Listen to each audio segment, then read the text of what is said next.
বেদুর জন্য খিচুড়ি বানাচ্ছি। আর আজকে অনেকদিন পর বেদুর খিচুড়িতে দিলাম লাউ শাক। একদম যে আগার কচি কচি শাকটা আছে সেটা নিয়েছি। এর আগে অনেকবার ওকে দিয়েছি, আজকে অনেক দিন পরে দিলাম আবারও। বেদুর লাঞ্চ রেডি। একটু সাথে দিব করলা ভাজা, ডিম সেদ্ধ ছিল, সেটাও আগেই খেয়ে নিয়েছে। মানে আগে খেয়ে নিয়েছে বলতে আমি আগে খাইয়ে দিয়েছি, আমার একটু লেট হচ্ছিলো তাই আগেই খাইয়ে দিয়েছি। গরম। বেদুর খিচুড়িতে আজকে দিয়েছি সয়াবিন, কাঁচকলা, তারপরে হচ্ছে পেঁপে, গাজর আর লাউ শাক।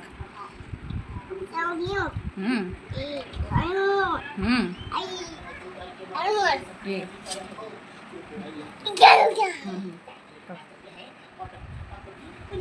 রান্না করছো? কে খাবে?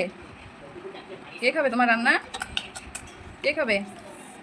নিয়ে বসে একটা থালায় খেতে, আর মাজার সময় মাজতে হয় আমার কত বাসন, ঘর পোষা করতে হয়। এখানে মুখের থেকে ভাত খেলে পুরো ঘর এঁঠো, এই মুখের মধ্যে ভাত নিয়ে বসে আছে হনুমান। কি অবস্থা! এবার চাবাও, চাবাও, চাবাও।